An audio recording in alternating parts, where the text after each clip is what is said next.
মানুষ হিসেবে সবাই ভাই ভাই, সবাইকে একসঙ্গে থাকতে হবে। কিন্তু ভারতবর্ষে এক সময় বিভেদ করেছিল ব্রাহ্মণ্যবাদীরা, ব্রাহ্মণরা নয়, ব্রাহ্মণ্যবাদীরা।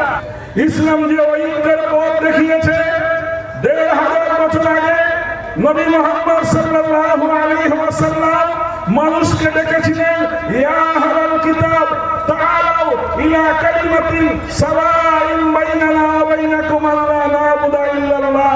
হে আমরা সবাই ঐক্যবদ্ধ থাকবো, এটা আমাদের ধর্ম শিখিয়েছে।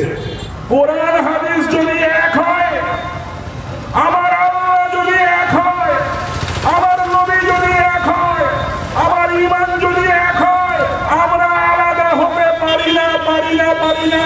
সামান্য মতভেদ থাকবে, এটা আপনি কখনো মেটাতে পারবেন না। কথা ঠিক না ভুল? আজকে সব থেকে বড় ঝগড়া আকীদা নিয়ে ঝগড়া। আকীদা, ওর আকীদা খারাপ, ওর আকীদা খারাপ।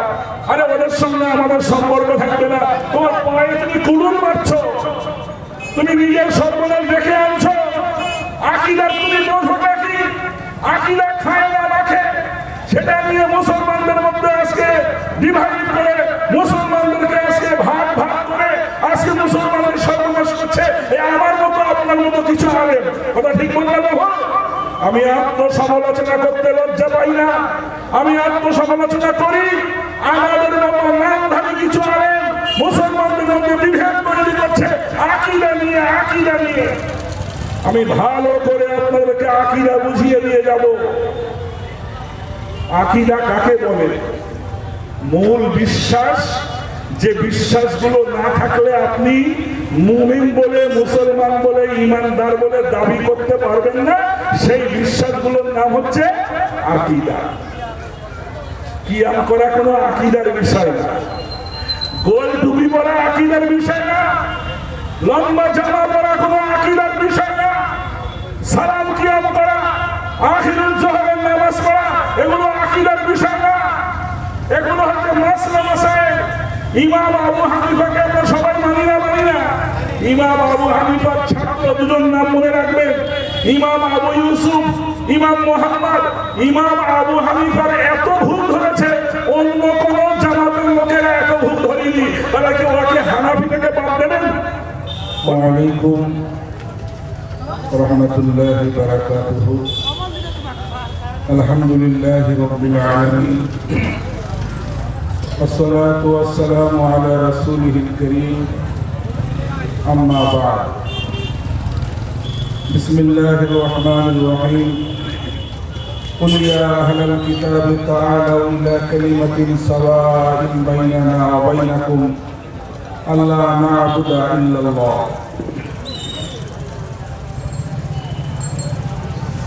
সোহাই শেখপুর সমাজ কল্যাণ পরিষদের উদ্যোগে ঐক্যতান মিল্লি ইত্তেহাদ মজলিসের এবং সমাজ কল্যাণ পরিষদের এই যৌথ জাগরণের সভা, যিনি আজকে এই সভার উদ্যোগের প্রধান উদ্যোক্তা মাওলানা মুফতি আমজাদ হোসেন সাহেব এবং মাওলানা মুস্তাফিজুর রহমান, এছাড়াও এই সভার উদ্যোগের পিছনে সমাজ কল্যাণ পরিষদের যে সমস্ত ভাইয়েরা অত্যন্ত পরিশ্রম করে এই সভার আয়োজন করেছেন, তাদের কাছে কৃতজ্ঞতা প্রকাশ করে মঞ্চে যারা উপস্থিত রয়েছেন সবাই গুণীজন, বিশেষ ব্যক্তিত্ব। আমার সঙ্গে আগে বিশেষ পরিচয় ছিল অধ্যাপক অলোক চক্রবর্তী মহাশয়, তিনি আমাদের মধ্যে এসেছেন। জামাত ইসলামী হিন্দের পক্ষ থেকে এসেছেন মাওলানা এফ এম খালিদ সাহেব। এছাড়াও উত্তর ২৪ পরগনা জমিয়তে উলামা হিন্দের পক্ষ থেকে মাওলানা কুতুবউদ্দিন সাহেব, জামিয়া রহমানিয়া থেকে মাওলানা কয়েকজন এখানে এসেছেন মনে হয়, এক্ষুনি বক্তব্য রাখলেন, আমরা ভুলে গেলাম, মাওলানা মুফাজ্জল সাহেব, আরও যারা আছেন, বিশেষ করে আমার সামনে যারা আপনারা উপস্থিত আছেন। ওয়াজ ও নসিহত আমরা কম বেশি সবাই শুনি। আজকে এটা যে সমস্ত ওয়াজ ও নসিহত আমরা গ্রামে শুনি সেই রকম সভা নয়। আমাদের এই সভা থেকে কিছু আমাদেরকে গ্রহণ করতে হবে, কিছু বুঝতে হবে। বর্তমান সময়ে আমাদেরকে একটু সচেতন হতে হবে, কারণ দেয়ালে আমাদের পিঠ থেকে গেছে। এখন আমরা কিভাবে আমরা নিজেরা বাঁচবো, আমাদের জাতিকে কিভাবে বাঁচাবো, এটা নিয়ে আমাদের চিন্তা ভাবনা করতে হবে। আপনারা জানেন ভারতবর্ষে বহু জাতির মানুষ আমরা বাস করি, হিন্দু, মুসলিম, বৌদ্ধ, খ্রিস্টান। আমাদের ভারতবর্ষের একটা সংবিধান আছে, যে সংবিধানে প্রত্যেক ধর্মের এবং প্রত্যেক জাতির মানুষের সমান অধিকার দেওয়া আছে। তারপরেও আমরা দেখছি যে পদে পদে সেই সমস্ত অধিকারগুলো লঙ্ঘিত হচ্ছে, পদদলিত হচ্ছে। কিন্তু এখন আমরা সেই সমস্ত অধিকার নিয়ে আমরা বাঁচতে চাই। অধিকার না থাকলে অমানুষের মতো বেঁচে কোনো লাভ হবে না। বাঁচতে হলে মানুষের অধিকার নিয়েই বাঁচতে হবে। তো একদিকে যখন ভারতবর্ষের সংবিধানকে পরিবর্তন করে দেওয়ার পুরোপুরি লক্ষণ আমরা দেখতে পাচ্ছি, 2022 সালে হরিদ্বারে সাধু সন্ন্যাসীদের বিরাট একটা সমাবেশে ভারতবর্ষের একটা সংবিধান সেখানে তারা পেশ করেছেন। সেই সংবিধানে অনেক কথা আছে, তার মধ্যে যেটা উল্লেখযোগ্য যে ভারতবর্ষে হিন্দু সম্প্রদায় ছাড়া অন্য যত সম্প্রদায়ের মানুষ আছে তারা দ্বিতীয় শ্রেণীর নাগরিক হবে। এবং শুধু মুসলিম আর বৌদ্ধ খ্রিস্টান না, হিন্দু সম্প্রদায়ের মধ্যে যাদেরকে বলা হয় শূদ্র বা নিম্ন জাতির মানুষ, তাদেরকেও ব্রাহ্মণদের পায়ের তলাতেই থাকতে হবে, ব্রাহ্মণদের সেবা করতে হবে। এটা তাদের ঘোষিত কথা। আজকে ব্যাপারে হয়তো আপনারা দেখেছেন, আসামের মুখ্যমন্ত্রী তিনি একটা পোস্ট করেছেন, এই কথাগুলো বলে দিয়েছেন যে যারা শূদ্র তাদেরকে ব্রাহ্মণের সেবা করতে হবে, অন্য কিছু তারা করতে পারবে না। তো তারা ব্রাহ্মণ ছাড়া অন্য কাউকে মানুষ হিসাবে গ্রহণ করতে চায় না। কিন্তু ভারতবর্ষের সব মানুষকে ঐক্যের বন্ধনে একসময় আবদ্ধ করা হয়েছিল। আপনারা রাস্তা থেকে সরে আসেন, অনুরোধ করছি। রাস্তা আটকানো এটা নিষেধ, হাদিসেও নিষেধ, আমাদের নবী মানা করেছেন। সামনে একটা জায়গা আছে, দাঁড়ানোর সামনে এসেই দাঁড়ানো অসুবিধা না, আর যদি বসতে চান বসে। ভারতবর্ষে যখন মুসলিম শাসন ছিল, মুসলিমরা সবাইকে ঐক্যবদ্ধ করেছিল, কোন জাতি ভেদ করেনি। এ কথা আমি বলছি না, এ কথা আমাদের হিন্দু মুসলমান সবার শ্রদ্ধেয় স্বামী বিবেকানন্দ তিনি বলেছেন যে ভারতবর্ষে এক সময় অন্য অন্য জাতির লোকেরা দলে দলে ইসলাম গ্রহণ করে নিয়ে তারা একটা একতাবদ্ধ হয়েছিল। কিসের কারণে? ব্রাহ্মণদের অত্যাচারের কারণে। তার ভাষায় তিনি যেটা বলেছেন, the Mohammedan Conquest of India came as a salvation to the downtrodden and to the poor.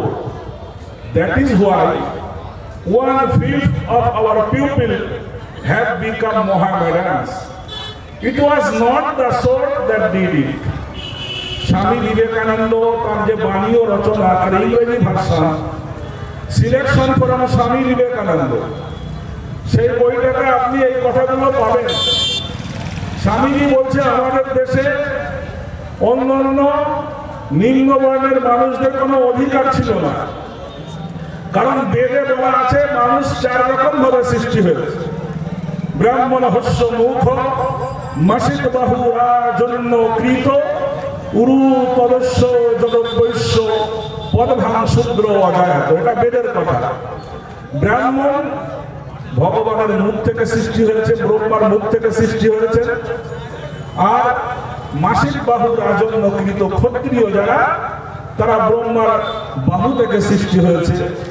উরু তদস্য জগৎবৈশ্য, আর যারা বৈশ্য তাদেরকে উরু থেকে সৃষ্টি করা হয়। পদভাং শূদ্র অজায়ত, আর যারা শূদ্র তারা পায়ের তলা থেকে সৃষ্টি হয়েছে।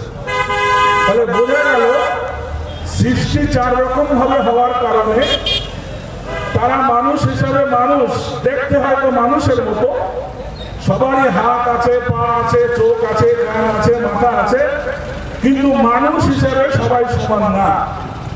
এই কথাগুলো 1000 বছর ধরে ভারতবর্ষের মানুষকে বোঝানো হয়েছিল যে তোমরা দেখতে মানুষের মতো, কিন্তু আসলে তোমরা মানুষ না, তোমরা মানবেতর জীবন যাপন করবে, তোমাদেরকে পায়ের তলায় থাকতে হবে। কিন্তু সর্বপ্রথম ইসলাম এসে বলেছিল, ইয়া আইয়ুহান নাস ইন্না খলাকনাকুম মিন যাকারিন ওয়া উনসা। ইসলাম ভারতবর্ষে আসার পরে বলেছিল, না না না, আমরা কেউ মানুষ হিসেবে কাউকে বড় কাউকে ছোট মনে করি না। জন্মের কারণে কেউ বড় হয় না, কেউ পায়ের তলায় থাকে না। ইন্না খলাকনাকুম মিন যাকারিন ওয়া উনসা। কোরআন বলছে পুরো পৃথিবীর মানব জাতি যারা, সবারই পিতা একজনা, একজন পিতা থেকে সবাইকে সৃষ্টি করা হয়েছে। অতএব পৃথিবীর মানুষ সবাই ভাই ভাই। একটু বলুন সুবহানাল্লাহ। আমাদের বাবার নাম কি? বাবার নাম কি? মায়ের নাম কি? হাওয়া। তাহলে মানুষ হিসাবে আমরা প্রত্যেকেই একজন পিতার সন্তান, একজন মায়ের সন্তান। হিন্দু হন, মুসলমান হন, জৈন হন, পার্সি হন, জরাথুস্ত্র হন, আপনি ইহুদি হন, নাসারা হন, যেই হন না কেন, এই দিক দিয়ে আমরা তাম পৃথিবীর মানুষ একতাবদ্ধ। আমরা সবাই ভাই, সবাই বোন, আমাদের মধ্যে কোনো বিভেদ নেই। এটা ইসলামের কথা, কোরআনে লেখা আছে। কোথায় লেখা আছে? কোরআনে লেখা আছে। কথা বলুন আপনারা। কোরআন আমাদেরকে ঐক্যের শিক্ষা দিয়েছে। মানুষ হিসেবে সবাই ভাই ভাই, সবাইকে একসঙ্গে থাকতে হবে। কিন্তু ভারতবর্ষে এক সময় বিভেদ করেছিল ব্রাহ্মণ্যবাদীরা, ব্রাহ্মণরা নয়, ব্রাহ্মণ্যবাদীরা। তারা বলেছিল মানুষ সবাই সমান হবে না, আমরা সবার উপরে থাকবো, পুজো করতে হলে আমরা পুজো করব, বেদ পড়তে হলে বেদ আমরা পড়বো, তারপরে সে সমস্ত ধর্মীয় কাজগুলো আমরাই করবো, অন্যরা করতে পারবে না। ব্রাহ্মণ একা পুজো করবে, আর বাইরে দাঁড়িয়ে থাকবে শূদ্ররা, মন্দিরে উঠতেও পারবে না, তারা বেদ পড়তেও পারবে না, বেদ শুনতেও পারবে না। মনুসংহিতা পরিষ্কার পুরো শাস্তি কি দেওয়া হবে সেটাও লেখা আছে। স্বামী বিবেকানন্দ বলেছেন, ইসলাম এসে বলেছিল না সবাই সমান, সবাইকে সমান অধিকার দিতে হবে। The Mohammedan conquest of India came as a salvation to the downtrodden and to the poor. নিপীড়িত, নিষ্পেষিত, দরিদ্র মানুষকে ইসলাম মুক্তির রূপ দেখিয়েছিল। ইসলাম ভারতবর্ষের দরিদ্র নিপীড়িত মানুষের কাছে মুক্তির রূপ নিয়ে এসেছিল। তারপরে তারা দেখেছিল ইসলামের বাণী, ইসলাম যখন প্রচার করেছে লা ইলাহা ইল্লাল্লাহ, সবার মালিক বলো একজন। তুমি শূদ্র হতে পারো, কিন্তু তুমি একজন মানুষ, তুমিও আদমের সন্তান। ইসলাম বলে যারা এক আল্লাহকে স্বীকার করে, যারা এক আল্লাহকে স্বীকার করে নিয়েছে, ওদের সঙ্গে আর কোন রকমের ঐক্য থাকবে না।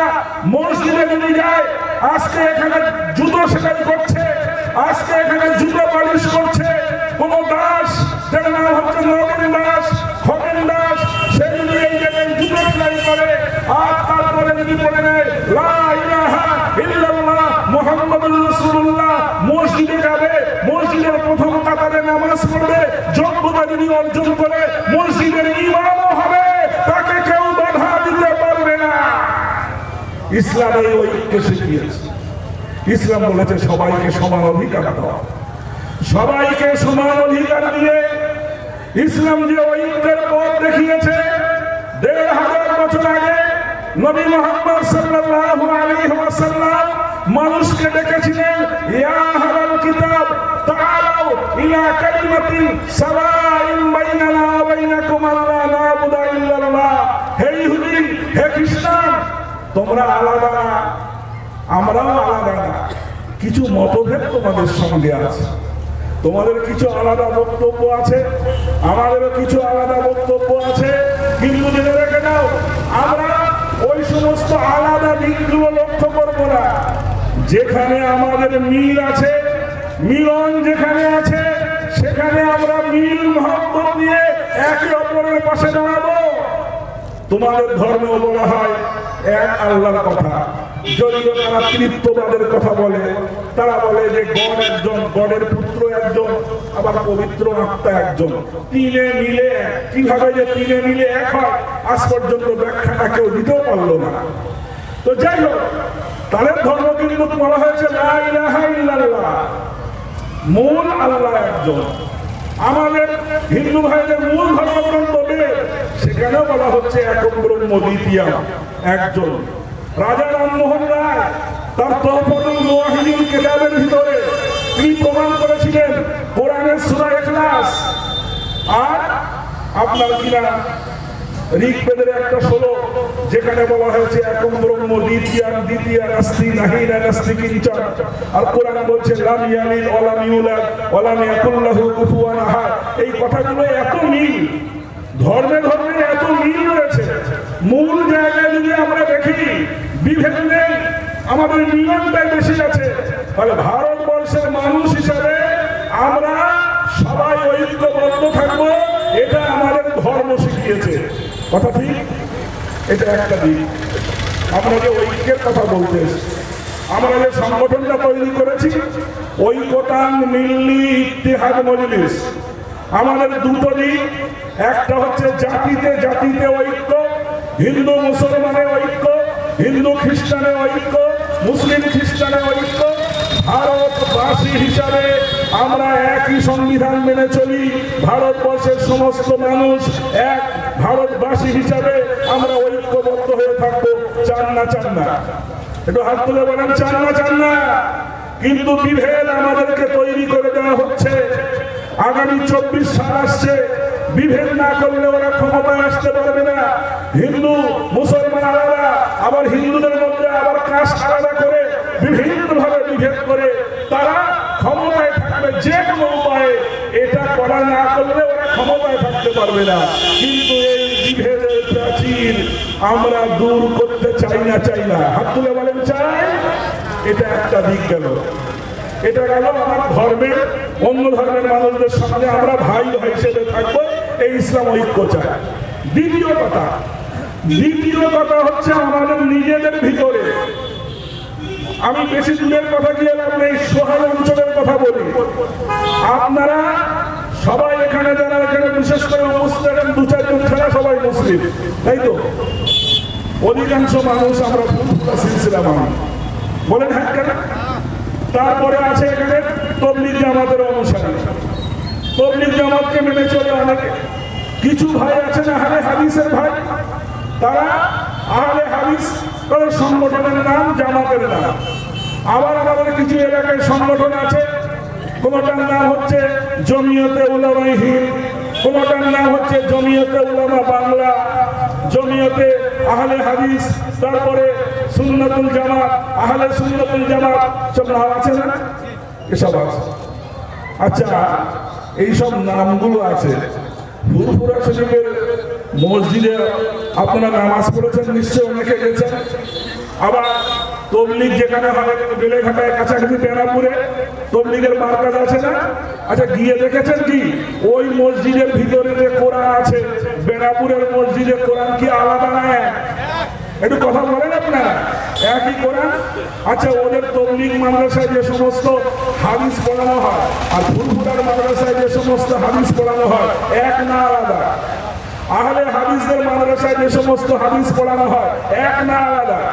জামাতি ইসলামী মতাবলম্বী যে সমস্ত মানুষরা আছে তাদের যে সমস্ত মাদ্রাসা আছে কোরআন আর হাদিস এক না আলাদা? ভাই আমার, কোরআন হাদিস যদি এক হয়, আমার আল্লাহ যদি এক হয়, আমার নবী যদি এক হয়, আমার ঈমান যদি এক হয়, আমরা আলাদা হতে পারি না।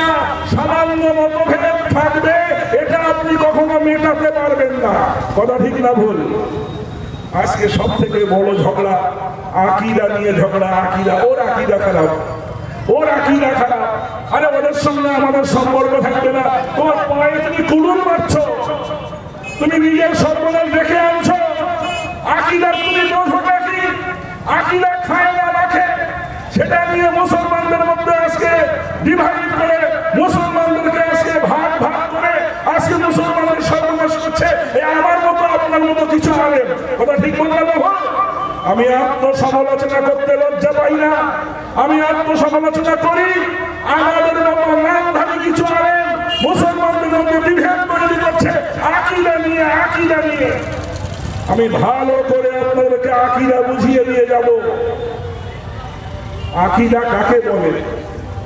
মূল বিশ্বাস, যে বিশ্বাসগুলো না থাকলে আপনি মুমিন বলে, মুসলমান বলে, ঈমানদার বলে দাবি করতে পারবেন না, সেই বিশ্বাসগুলোর নাম হচ্ছে আকীদা।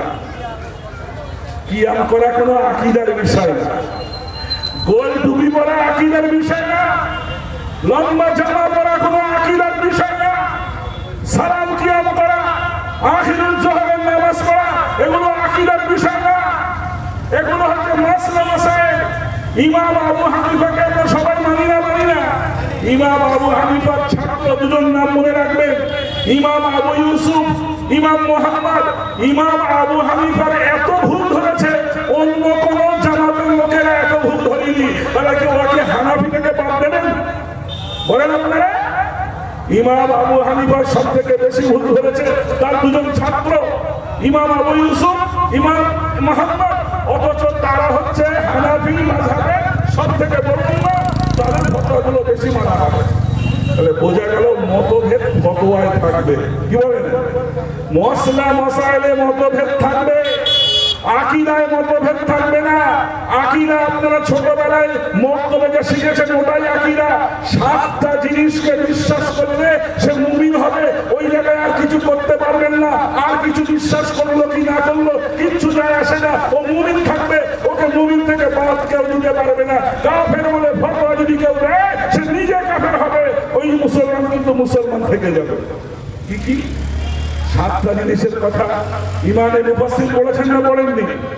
বলেন, আমানতু বিল্লাহ মাশাআল্লাহ বলেন। 7টা জিনিস, আর কিছু চিন্তা করতে হবে না।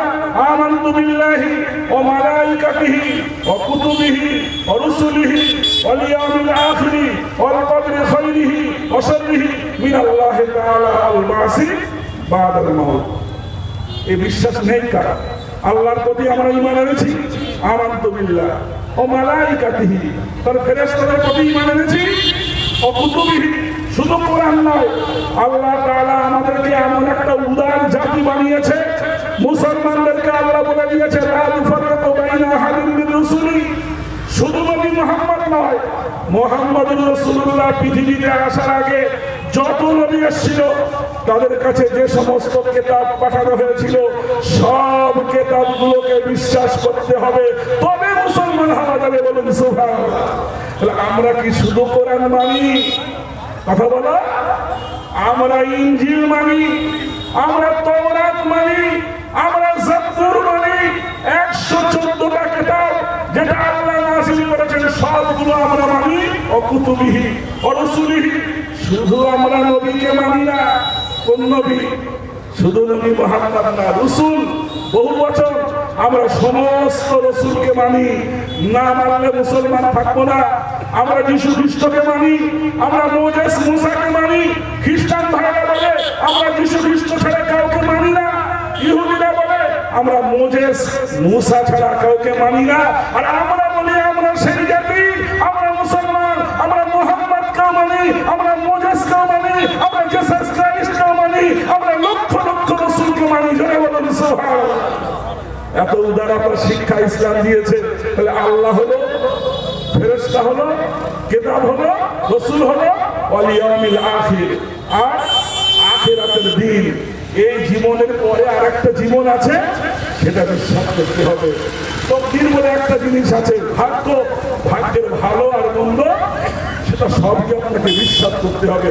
6 নম্বর হলো ওয়াল বাসি বাদাল মাউত, আর এই জীবনের পরে আবার আপনাকে কবর থেকে উঠতে হবে, আপনার বিচার হবে। এই বিশ্বাস আছে না নাই? এই 7টা বিশ্বাস, এই 7টা বিশ্বাস যদি আপনার ভিতরে থাকে, আপনার আকীদা নিয়ে প্রশ্ন কেউ তুলতে পারবে না। আপনার আকীদা ভালো আকীদা, আপনার আকীদার বিরুদ্ধে যে কথা বলবে সে ইসলামের বিরুদ্ধে কথা বলছে।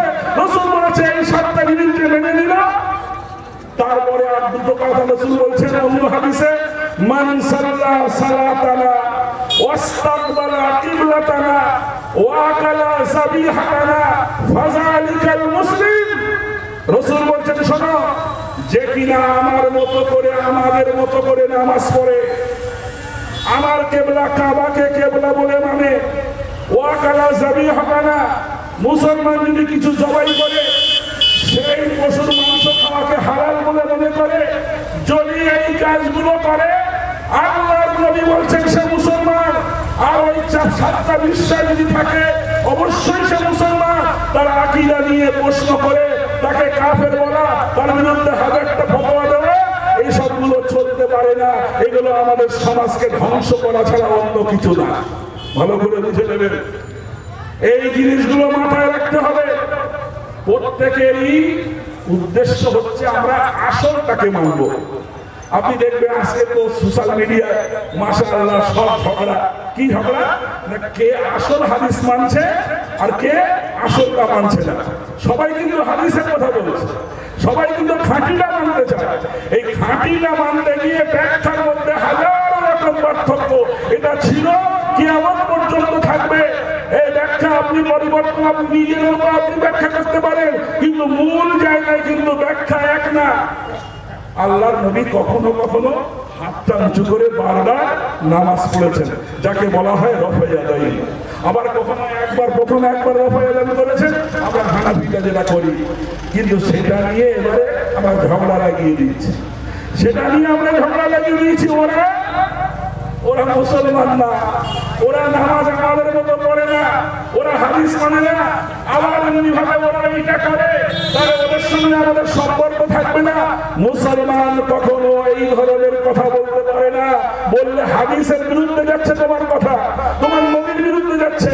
তোমার নবী যদি 2 রকম করে থাকে, দুটোই ঠিক হবে না, হবে না। কথা বলেন, আমার ইমামের ব্যাখ্যা একটা, তোমার ইমামের ব্যাখ্যা একটা। যার যে ইমাম পছন্দ হবে সেই ইমামের ব্যাখ্যা সেই মানবে, কিন্তু বিভেদ করা যাবে না। বিভেদ করা আল্লাহ হারাম করে দিয়েছে, হারাম হারাম হারাম। ওয়ালা তাফাররাকু, তোমরা বিভেদ করো না, তোমরা বিভেদ করো না, এটা আল্লাহ হারাম করে দিয়েছে। আমি শুনেছি আপনার এই সোহাই এলাকায় কোন একটা মসজিদে কিছু ভাই নামাজ পড়তে যায়, তাদেরকে নাকি মসজিদ কমিটির লোকেরা বলে এই মসজিদে তোমাদের নামাজ পড়া যাবে না। এইরকম ঘটনা এই এলাকার কোন জায়গায় আমার কানে এসেছে। এর থেকে বড় জাহিলিয়াত আর কিছু হতে পারে না। আজকাল যদি এখানকার সবাই বাজারে খগেন দাস মুচি যে জুতো বারিশ করে, সেও যদি আপনার মসজিদে নামাজ পড়তে যায়, তাকে বের করে দেওয়ার অধিকার আপনি রাখেন না। আপনার এই অধিকার নেই। কোন মুসলমানকে মসজিদ থেকে আপনি বের করে দিতে পারেন না। একটা মুচি মুসলমান হচ্ছে, সে নামাজ পড়বে। আর যারা হাদিস মেনে তাদের একটা ব্যাখ্যা আলাদা, তাদেরকে আপনি মসজিদ থেকে বের করে দেবেন। এর থেকে বড় জাহিলিয়াত আর হতে পারে না। আমরা মিলেমিশে থাকতে রাজি আছি? একটু হাত তুলে রাখেন, রাজি আছি? রাজি যদি না থাকেন, 2য় শ্রেণীর নাগরিক হওয়ার জন্য তৈরি হয়। আল্লাহ আমাকে বহু জায়গায় নিয়ে যায়। আসামে গেলাম, আসামের একজন মানুষ আমার কাছে ছুটে আসছে, মাদ্রাসায় চাকরি করতো। এসে বলছে, হুজুর চাকরি করতাম মাদ্রাসায়, রাতারাতি মাদ্রাসাগুলো সব হাই স্কুলে পরিণত হয়ে গেছে, মাদ্রাসা এখন আর একটাও নাই। এটা হতে বেশি সময় লাগবে না। আমাদের এখানেও মাদ্রাসা তুলে দেওয়ার চক্রান্ত চলছে। আপনি কোথায় যাবেন? আপনার জন্য নিরাপত্তা রক্ষী দিয়েছে রেলে, আরপিএফ। সেই আরপিএফ রেলের ভিতরে উঠে বাছাই কার মাথায় টুপি আছে, কার মুখে দাড়ি আছে, আর দিয়ে টুপি আর দাড়িওয়ালা দেখে দেখে গুলি করে মারছে।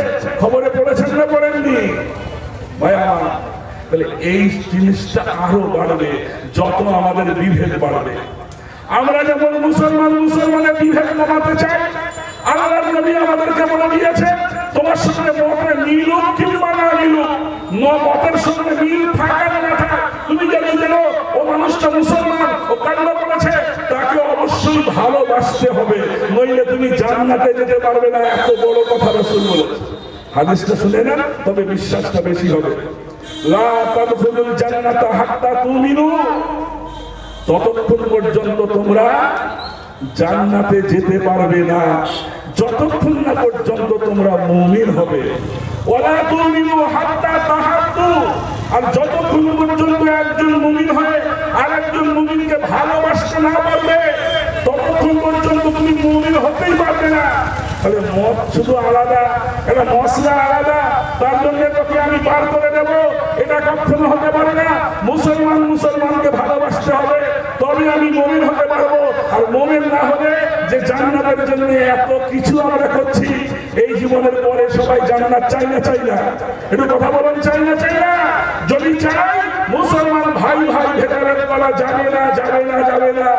আজ আমি আবার বারবার বলছি, যদি একজন মুছি, একজন নেতা, যাকে সব থেকে নিকৃষ্ট মানুষ মনে করা হয়, সে যদি ইমানের কালিমা পড়ে, সে যদি আমার কাছে আসে, আমি বুকে বুকে নিয়ে তাকে ভাই বলে মানতে বাধ্য। এটা আমার আল্লাহ বলে দিয়েছেন, ইন্নামাল মুমিনুনা ইখওয়াতুন। আল্লাহ বলছে মুসলমান যেখানেই থাক না কেন, যদি ইমানের কালিমা পড়ে, ওরা ভাই হয়ে যাবে, ওদের মধ্যে পার্থক্য আর করা যাবে না। কথাটা আমার বাবার না, আল্লাহ। এটা কথা বলেন, আল্লাহর কথা। তাহলে আমরা মুসলমান, আমরা সবাই ভাই হয়ে থাকবো, এটা আমাদের ইমানি ভাই। আর যারা আমরা একই দেশে বাস করি, একই সংবিধান নিয়ে চলি, একই দেশের একজন প্রধানমন্ত্রীর অধীনে চলি, আমরা হিন্দু, মুসলমান, জৈন, খ্রিস্টান, আমরাও সবাই ভাই হয়ে থাকবো। রাজি আছেন? একটু হাত তুলে রাখেন, রাজি আছেন? ইনশাআল্লাহ ঐক্যতা মিল্লি ইত্তেহাদ মজলিস সেই ডাক দেওয়ার জন্য, সহায় বাজারের মানুষকে সচেতন করার জন্য এই সভার আয়োজন করেছে আমার সমাজ কল্যাণ পরিষদের ভাইরা, সেই সুযোগ করে দিয়েছেন। এই জন্য আমি তাদেরকে ধন্যবাদ জানাচ্ছি, যারা আপনারা দাঁড়িয়ে বসে আমাদের কথাগুলো শুনলেন এবং শুনছেন। প্রত্যেককে ধন্যবাদ জানিয়ে প্রত্যেকের কাছে কৃতজ্ঞতা প্রকাশ করে আমার বক্তব্য আমি এখানেই শেষ করছি। ওয়া মা আলাইনা ইল্লাল বালাগ।